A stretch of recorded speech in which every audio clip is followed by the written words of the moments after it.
Welcome back, guys. We're back over here at this project working on our entablature, and we're running into an issue here. The way these things were drawn, it has a pretty big frieze, which is the space between the architrave and the bottom piece of crown, the bed mold. And that creates a little bit of a problem for us because that puts us now pushing into the ellipse of our ceiling. Remember, that ceiling in there has that roundness to it.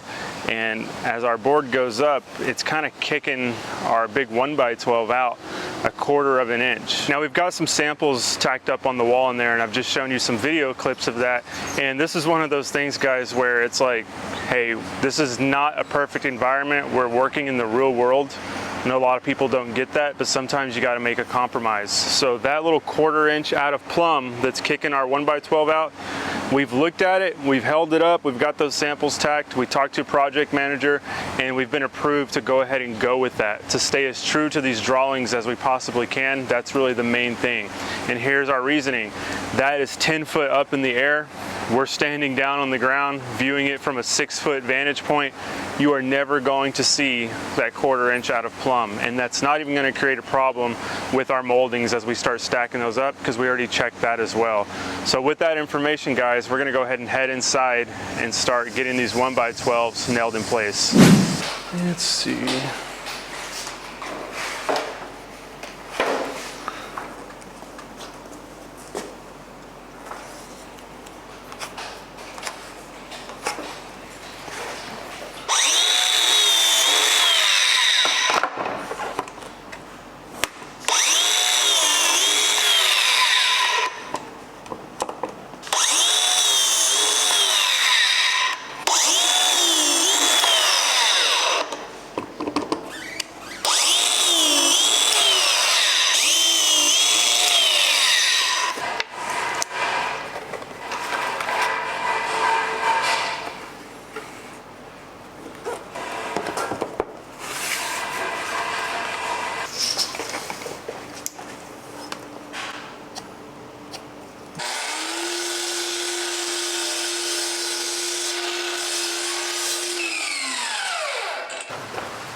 Before I put these biscuits in, let's check if it fits good.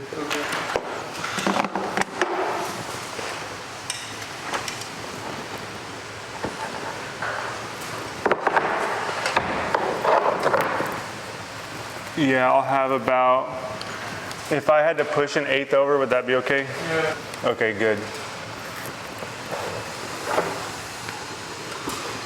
All right.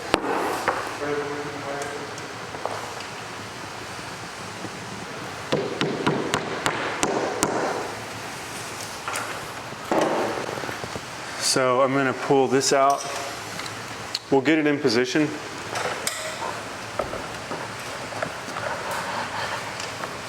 All right, that should do it for that. Before you shove it all the way, let me line these up. This needs to come down a bit.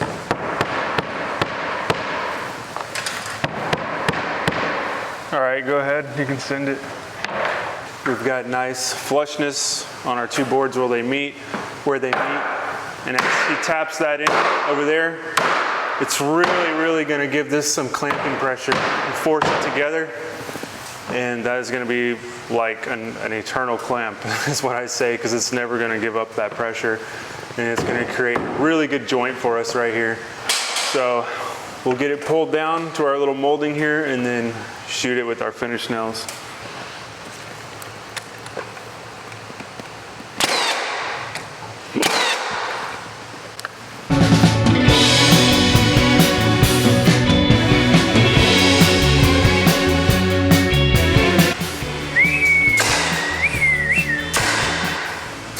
Got our big boarding all the way around the perimeter.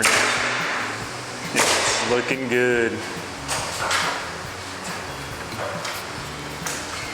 That was really the hardest part. It wasn't even the install. It's just handling that big board and getting like nice tight joints on such a gigantic board, 1x12s. From here on out, we've got 3 pieces of crown and that one cove that goes under the whole assembly in between doors and windows. We're going to create a spacer block by ripping an offcut of 1x12 to the length that it needs to be, the distance between that molding and the bottom of the crown, and then we can start stacking the crown using that block.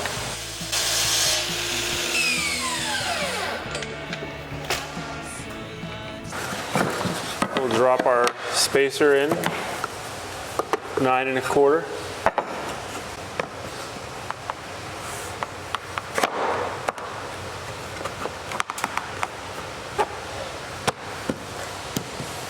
All right, it's a good miter.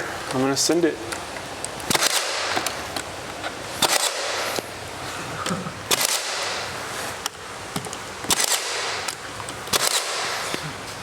It's looking good. That piece really makes a difference.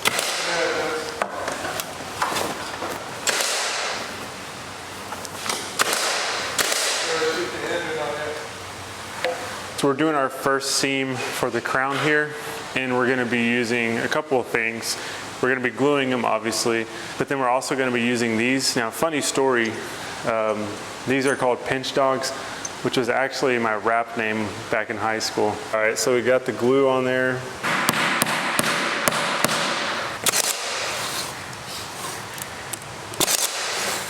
They're basically clamps as you nail them into separate pieces. Because of the taper of that spike there, it kind of pulls those together. And then you just tap it in. Just tap it in now. And you can see the squeeze out, probably not from that viewpoint, but I can see the squeeze out coming out more, and that's showing me that it's really pulling these together. So I'll go ahead and throw one up here, making sure in this little profile I don't split it.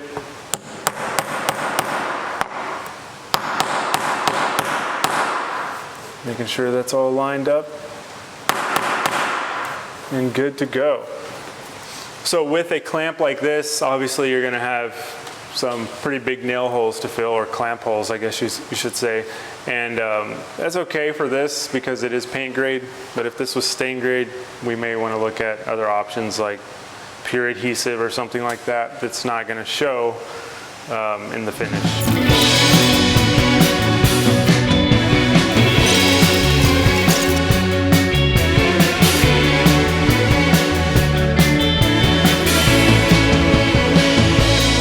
All right guys, quick update for you. We have now got all the moldings installed that we possibly can, and we've now moved into here because our next room is going to be the room right over here.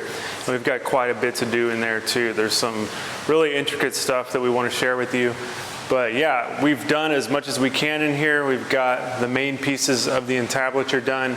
And one thing we added was what I talked about in the last video, was that cove detail up under the whole bottom. And that's like a little 5/8 by 3/4 cove that we actually had to rip down because they only make 3/4 inch cove. So John ripped all that down. He just finished installing that.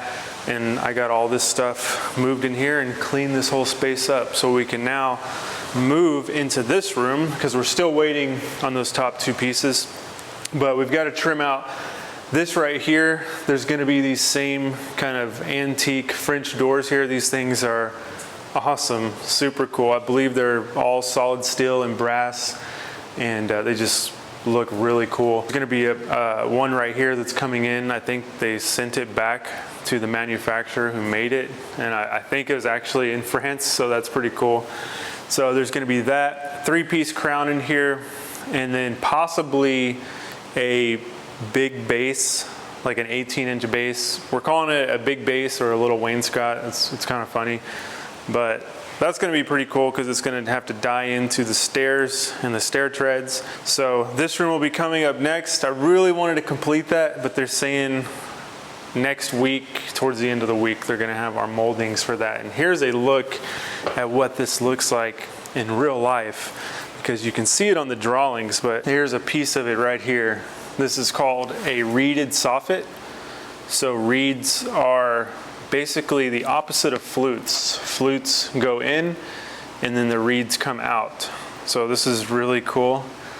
That's a really cool knife they would have to make to mold that. So they're in the process of getting that done, but that is just a really cool piece. And this was one piece when I first came here with Brent I absolutely loved. It just stood out to me we sat there staring at it and talking about it for quite a while. So it's pretty cool that we're getting to install pieces like this, but that's got to be like a 5/4 inch board, and it's got that thick profile running it. And that's going on top of everything we just did in that room. So things are moving, but like any kind of job like this, there's delays and design changes, which we're gonna be waiting for. On this room here, we got some design questions because with that 3-piece crown, we don't know how it's gonna look with all these different reveals. So just one of those things, you gotta kind of play it by ear and see what happens, try to make it look the best with the environment that we're working in. There you have it, guys, our first entablature. Almost, we're so close. I really just wish we had those pieces, but it is what it is. Like I said, we gotta wait on all that stuff. Figure out more stuff for what we're doing in this room back here tomorrow. And that's pretty much where we wrap up today. I'm very happy with the progress we made. I'm happy with the craftsmanship, the quality that we're putting into this. It's good to go. Everything is checking out nicely. These corners are all 45, really close to it, 44 degrees, nothing too crazy.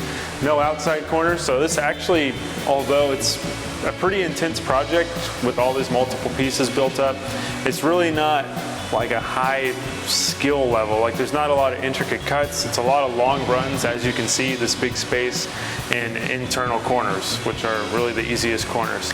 So we're gonna get into a little more technical stuff as we get into those other rooms. So make sure you guys stay tuned for the next videos. And as always, leave your questions and comments below, and I'll catch you guys on the next one.